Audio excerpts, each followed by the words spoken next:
Assalamualaikum warahmatullahi wabarakatuh. Nama saya Dwi Setianingrum, mahasiswa RPL Transfer S1 Keperawatan Universitas Ngudi Waluyo. Video ini dibuat untuk memenuhi ujian tengah semester mata kuliah falsafah dan teori keperawatan. Jenis organisasi pelayanan Rumah Sakit Dr. Haji Yusuf SK Tarakan. Tempat saya praktik atau bekerja di ruang perinatologi atau ruang bayi. Saya bekerja selama kurang lebih 5 tahun. Selama 5 tahun saya bekerja di ruang bayi, saya mengamati secara langsung penerapan nilai-nilai falsafah keperawatan, konsep paradigma perawatan, dan teori keperawatan yang menjadi landasan praktik sehari-hari di lingkungan kerja unit ini. Tidak hanya menekankan kompetensi teknis, tapi juga nilai-nilai kemanusiaan yang menjadi roh pelayanan asuhan keperawatan pada bayi.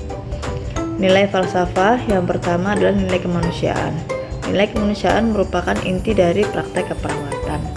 Di ruang bayi, setiap pasien dipandang sebagai individu yang unik dan bermartabat, serta berhak yang harus dijaga. Perawat tidak hanya fokus pada kondisi medis, tapi juga aspek emosional, sosial, dan spiritual. Upaya pimpinan menjaga nilai ini, yang pertama, menyelenggarakan pelatihan secara berkala mengenai humanist care dan komunikasi terapeutik. Mendorong perawat untuk menggunakan pendekatan empatik secara memperhatikan kenyamanan emosional pasien dan keluarga. Menyediakan fasilitas yang ramah seperti dekorasi warna, terus program ruangan-ruangan di bayi ini biasanya itu tempatnya tenang, senyap, dengan minim cahaya yang redup. Melalui langkah-langkah tersebut, pimpinan berhasil menciptakan budaya kerja yang menempatkan kemanusiaan sebagai dasar pelayanan, bukan sekedar rutinitas prosedural. Yang kedua adalah nilai profesionalisme dan tanggung jawab etik. Profesionalisme menjadi fondasi penting dalam menjaga mutu pelayanan. Di ruang anak, nilai ini tampak kedisiplinan perawat, kepatuhan terhadap standar operasional, serta kemampuan berpikir kritis dalam mengambil keputusan klinik. Upaya pimpinan menjaga nilai ini, yang pertama, melaksanakan survei klinik rutin untuk menilai konsistensi penerapan standar asuhan. Yang kedua, mendorong refleksi etik dan diskusi kasus keperawatan sebagai sarana pembelajaran profesional. Yang ketiga, memfasilitasi perawat untuk mengikuti seminar dan pelatihan kompetensi di bidangnya secara berkala. Dengan demikian, nilai profesionalisme tumbuh tidak hanya dari kewajiban formal, tapi juga kesadaran moral sebagai tenaga kesehatan yang beretika dan berintegritas. Yang kedua, jabaran spesifik 4 konsep utama paradigma keperawatan di ruang perawatan, yaitu manusia. Dalam konteks ruang bayi, manusia dipahami sebagai individu yang sedang berada dalam proses tumbuh kembang dan memiliki kebutuhan fisik, psikologi, sosial, dan spiritual yang khas. Bayi dipandang bukan sekedar penerima perawatan, tapi juga subjek aktif yang memiliki hak untuk dipahami dan dilindungi.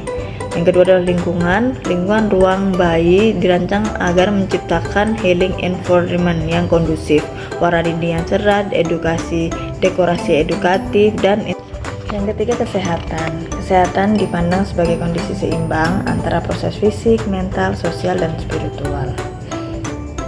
Dalam ruang bayi, orientasi keperawatan tidak hanya kepada kesembuhan penyakit, tapi juga peningkatan kualitas hidup, tumbuh kembang optimal, dan pencegahan komplikasi jangka panjang.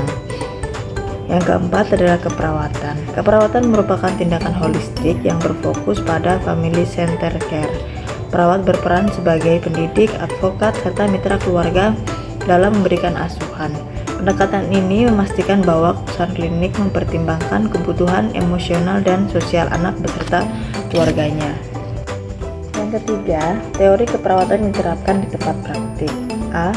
Grand teori yang paling menonjol yaitu Jean Watson dan Theory of Human Caring.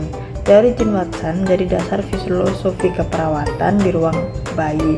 Fokus utamanya adalah hubungan transpersonal caring, yaitu hubungan mendalam antara perawat dan pasien yang melibatkan empati, kasih sayang, dan kehadiran spiritual. Penerapan teori ini terlihat dalam interaksi hangat antara perawat, anak, dan orang tua, Sentuhan lembut, komunikasi, menenangkan, serta perhatian tulus menjadi manifestasi nyata dari caring moment dalam setiap tindakan keperawatan. Yang kedua, dua middle rank teori yang sering digunakan. 1. Catherine Kolkaba, Theory of Comfort.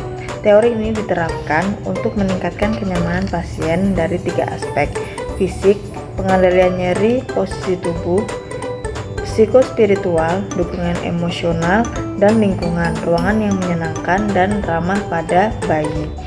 Yang kedua, Nola J. Pender Health Promotion Model. Teori ini diwujudkan dalam edukasi kesehatan kepada keluarga mengenai pola seimbang, imunisasi, kebersihan diri, dan pencegahan infeksi. Perawat berperan aktif sebagai fasilitator perubahan perilaku sehat pada bayi dan orang tua. Yang ketiga, 3 praktikal teori yang selalu digunakan. Yang pertama, Dorothea Orem, Self-Care Deficit Theory, diterapkan dengan cara membantu orang tua memenuhi kebutuhan dasar yang belum mandiri, serta membimbing mereka untuk mampu memberikan perawatan lanjutan di rumah. Yang kedua, Hildegard Peplau, Interpersonal Relation Theory. Teori ini mendasari komunikasi terapeutik yang dilakukan perawat untuk membangun kepercayaan dan mengurangi kecemasan selama perawatan. Yang ketiga, Sister Calista Roy, Adaptation Model, diterapkan untuk membantu anak dan keluarga beradaptasi terhadap perubahan kondisi kesehatan dan proses hospitalisasi baik fisik maupun emosional. Dari pengalaman bekerja di ruang perawatan bayi di Rumah Sakit Dr. Yusuf SK Tarakan, saya menyimpulkan bahwa falsafah teori keperawatan tidak berhenti pada ranah konseptual, melainkan menjadi nafas dalam setiap tindakan pelayanan. Nilai kemanusiaan dan profesionalisme berpadu dengan paradigma keperawatan untuk membantu pelayanan yang holistik dan bermakna. Teori-teori seperti Jean Watson, Kolkaba, dan Pender menjadi pedoman yang menjiwai praktik keperawatan di ruang bayi, membangun hubungan penuh kasih, memberikan kenyamanan, dan menumbuhkan semangat hidup pada setiap pasien. Dengan demikian, perawat bukan hanya penyembuh tubuh, tapi juga penjaga jiwa yang menghadirkan makna kemanusiaan di tengah teknologi medis modern.